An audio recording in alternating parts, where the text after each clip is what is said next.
துளசியம்மான் சில காலங்களுக்கு முன்னால் எங்கள் காட்டுக்குள் இருக்கும் ஆலமரத்திற்கு வருவார். ஆனால் அவருக்கும் எங்களுக்கும் எந்த சம்பந்தமும் இல்லை.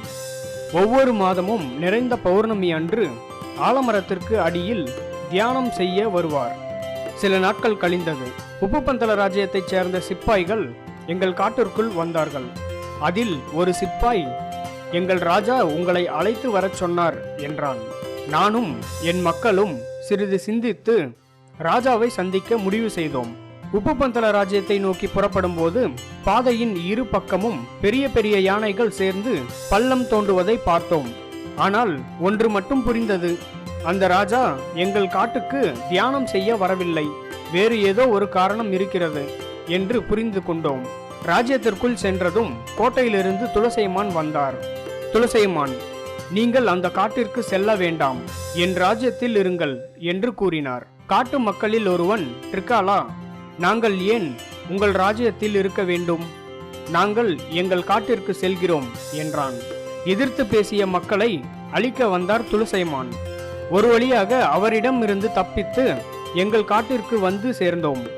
ஒரு நாள் துளசியம்மான் எங்கள் காட்டிற்கு வந்து அன்று எதிர்த்து பேசிய ட்ரிகாலாவின் கழுத்தில் கத்தியை வைத்து, உங்களை இந்த காட்டிலிருந்து விரட்ட என்ன காரணம் தெரியுமா என்று கேட்டார். எங்களுக்கு என்ன என்று தெரியவில்லை என்று மக்கள் கூறினார்கள். ட்ரிகாலா, எங்கள் காட்டை அழித்து விடுவதற்கு தானே என்றான். துளசியம்மான், இல்லை ட்ரிகாலா, 2 நாட்களுக்கு முன்பு நான் தியானம் செய்ய வந்திருந்தேன். அப்போது ஒரு ஓநாய் இந்த காட்டில் தங்குவதற்கு பள்ளம் தோண்டத் தொடங்கியது. அப்போது பௌர்ணமி வெளிச்சத்திற்கு இணையாக இன்னொரு ஒளி பிரதிபலிப்பதை பார்த்தேன். அந்த பள்ளத்திற்கு அருகில் வந்து பார்த்தேன். அது விலை உயர்ந்த கற்கள் என்று தெரிந்தது. உடனே அந்த கற்களை எடுத்து சென்று பரிசோதனை செய்தேன். ஒவ்வொரு கற்களும் பல கோடிகளை தாண்டும் என்று கூறினார்கள். அதனால்தான் உங்களையும் உங்கள் காட்டையும் அழிப்பதற்கு திட்டம் தீட்டினேன் என்றார். ட்ரிகாலா, எங்களை விட்டு விடுங்கள், நாங்கள் வேறு ஒரு ராஜ்யத்திற்கு சென்று பிழைத்துக் கொள்கிறோம் என்றான். துளசியம்மான் அவர்கள் மேல் பரிதாபப்பட்டு விட்டுவிட்டார். சிறிது நாட்கள் கழித்து துளசியம்மானை கொலை செய்ய வேண்டும் என்று எண்ணினேன். துளசியம்மான் ராஜ்யத்தில் ஒற்றனாக இருந்த சிப்பாயை பயன்படுத்தி கொண்டேன். நினைத்தபடியே துளசியம்மானை கொன்றுவிட்டேன் என்றான். பசுப்புலேட்டி, இப்போது நீங்கள் ஏன் என் ராஜ்யத்திற்குள் வந்தீர்கள் என்றார். ட்ரிகாலா, நீங்களும் துளசியம்மானும் சேர்ந்து எங்களை அழிக்க திட்டம் தீட்டுகிறீர்கள் என்று ஒற்றன் கூறினான்.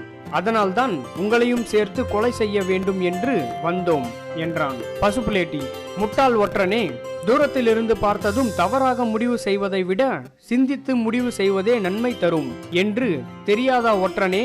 நன்மையும் தீமையும் நாடி நலம் புரிந்த தன்மையான் ஆளப்படும் என்ற திருக்குறளை படிக்கவில்லையா என்றார்.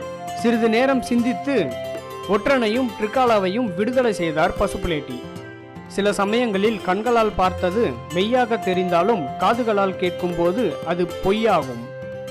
சில சமயங்களில் காதால் கேட்பது பொய்யாக தெரிந்தாலும் கண்களால் பார்க்கும்போது மெய்யாகும். இதை புரிய வைக்கவே இந்த கதை. விடை பெறுகிறோம். நன்றி, வணக்கம்.